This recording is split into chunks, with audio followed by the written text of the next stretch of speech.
After this video, your shyness will be broken. Welcome to the discovery realm.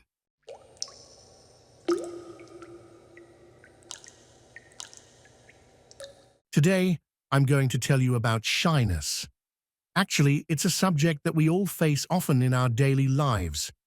Maybe we encounter it in someone around us. Maybe we experience it ourselves. Shyness is a problem that creates serious problems and prevents us from revealing our true potential. But first of all, I would like to start with a memory I have experienced myself. Before the memory, I can say that I am actually a shy person myself. I can say that I am a shy man. When I was very young, I think I was around 10 or 11 years old, my mother told me that we were out of oil at home, and I should buy some from the grocery store. At that time, oils were still like that. They were divided into breakfast oils and packaged oils. When I came home, the first thing my mother said to me was, "I didn't want this. Go and change it." When my mother told me to change it, I can say that boiling water poured over me. I insistently, with a great wave of rebellion, told my mother that I would not go, that I was ashamed, that I could not go. My mother told me to take my brother, who was 5 years younger than me at the time, and go with him. Together, my brother and I set off for the grocery store. While I was hiding behind a truck to prevent the grocer from seeing me, my brother went to the grocery store with great ease, changing the oil. At that time, I was still nervous, wondering if the grocer would see me. I was incredibly shy. I am very nervous because I cannot express myself well. Then, at that very moment, while I was watching the shopkeeper, already nervous, someone started chasing me, calling me a thief. I was already nervous, already scared, and when someone, an old man, chased me, I suddenly started running away, without questioning it, without asking, why is this man calling me a thief? Why is he chasing me? After a while, the old man caught me. After all, he was chasing a small child. After that, I can say that there was some violence. I was beaten up, to be honest, if we skip the violence.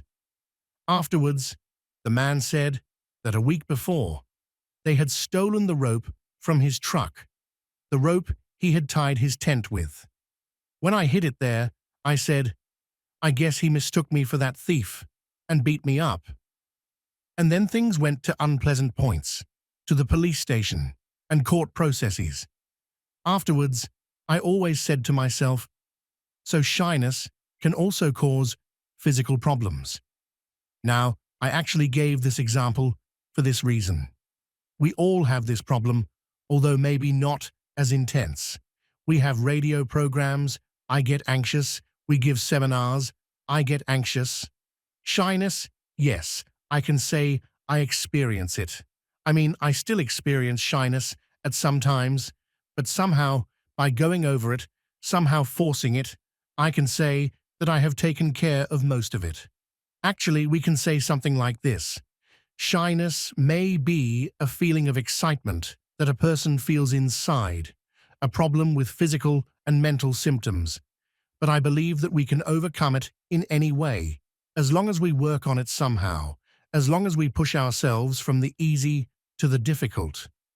After that incident, I think I was able to express myself in a better way in many ways, maybe by working outside, maybe by forcing myself to express myself more in the classroom.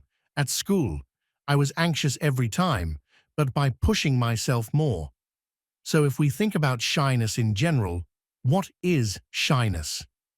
Shyness is the difficulty we have in expressing ourselves in some way.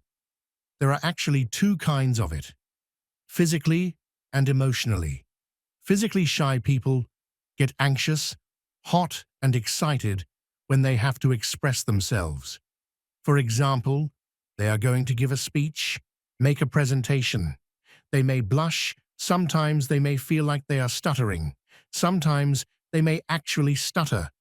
And sometimes it's not just physical symptoms, we experience emotional things in addition to the physical symptoms. Like everybody is going to look at us, everybody is going to make fun of us. It's like everybody already thinks we're inadequate.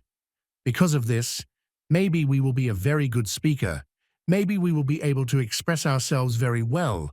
Maybe we will have many friends, but we can avoid many things. So what I mean is that shyness is a problem that blocks true potential. So, how can we overcome shyness? If shyness is at a level that we can overcome on our own, and I'm making a parenthesis here, in more serious versions it can turn into social phobia, it may require expert support. If we are just experiencing shyness, if we are a little shy, it is very important that we first sit down at a table, get a pen and paper, and make a list of the things we are shy about, the things we are ashamed of. And then what we do is we rank them according to the degree to which they make us anxious, from the easiest to the most difficult. Maybe gradually the shy people started to get nervous, they started to get anxious. Are we going to do these things? Unfortunately, there is no very easy way to overcome shyness by sitting at home and thinking, or there is no very comfortable way. So we have to push ourselves somehow from the easiest to the most difficult. The easiest one will be easier to handle, we'll get over it more quickly, and we'll feel a little bit better. But as I said, as long as we don't push ourselves gradually, shyness can cause serious problems in our lives. We may experience serious problems in business life, friendships, school life. For example, in male-female relationships, shy people have very serious problems in their relationships with the opposite sex. Therefore, if we have such a problem, it is very important that we deal with it without delaying too much, without accepting it too much. If you liked the video, don't forget to like it and subscribe to the channel to grow together and reach the limits of psychology.